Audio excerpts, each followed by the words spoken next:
À partir de situations fictives, cette vidéo vous explique comment faire une demande d'aide financière en ligne en évitant les erreurs les plus fréquentes.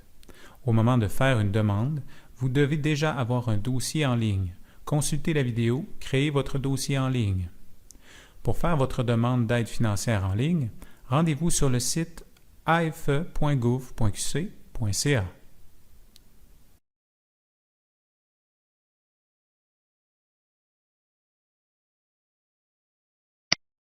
Sélectionnez le profil étudiant, puis inscrivez votre code permanent et votre mot de passe, et cliquez sur « Soumettre ». Au moment de votre première connexion, vous devrez confirmer votre identité. Après avoir inscrit vos renseignements d'identité, cliquez sur « Soumettre » pour accéder à la page d'accueil de votre dossier. Une fois dans votre dossier, sélectionnez l'onglet « Formulaire temps plein ». Choisissez ensuite l'année pour laquelle vous demandez de l'aide financière et cliquez sur l'hyperlien « Demande d'aide financière ». Voici quelques conseils pour vous aider à remplir votre demande d'aide financière. Prenez le temps de lire l'information sur chaque page du formulaire. Si vous avez des questions à propos d'un champ ou d'une section, vous trouverez de l'aide en cliquant sur les points d'interrogation. Commencez à remplir votre demande en utilisant le bouton « Inscrire votre adresse ». Après avoir inscrit votre adresse de correspondance, cliquez sur « Rechercher ». Sélectionnez l'adresse correspondante dans la liste suggérée et enregistrez-la. Inscrivez votre adresse de courriel. Ainsi, nous pourrons vous communiquer rapidement et en tout temps des informations sur votre dossier et vous pourrez récupérer facilement votre mot de passe en cas d'oubli.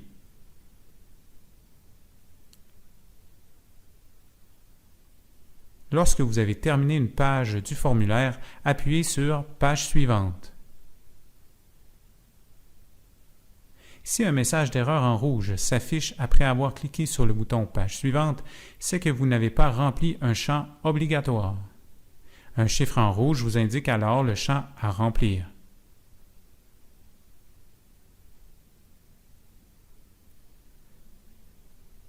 Continuez ainsi pour chaque page de votre demande d'aide.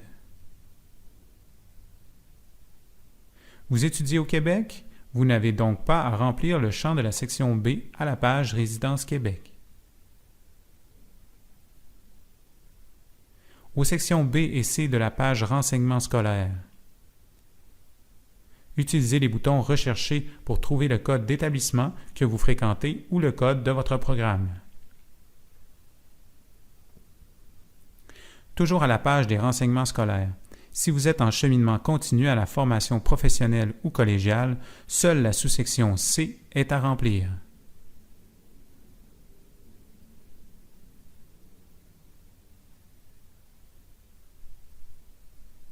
En fonction des réponses fournies à la page Situation de l'étudiant, certains champs supplémentaires sont indiqués en rouge au moment de passer à la page suivante.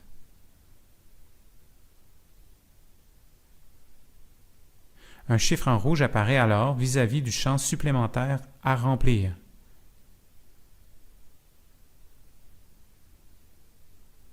À la page Ressources financières, lisez les consignes en caractères gras dans le haut de la page. Si vous avez un enfant à charge, remplissez l'annexe A de la demande d'aide. Prenez aussi le temps de lire les consignes en caractères gras présentes à cette page. Avant d'envoyer votre demande, vous pouvez revenir aux pages précédentes pour ajouter ou corriger des renseignements.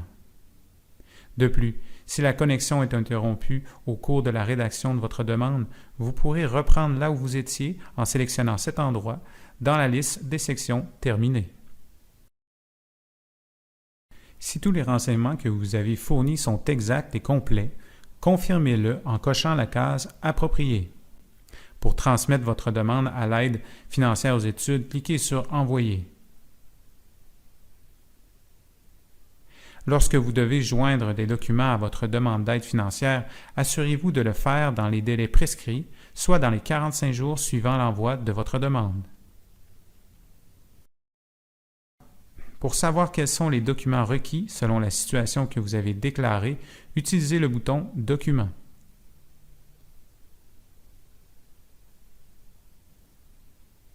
Important. Utilisez l'hyperlien ci-dessous pour nous transmettre vos documents en version numérique. Le traitement de votre dossier s'en trouvera accéléré.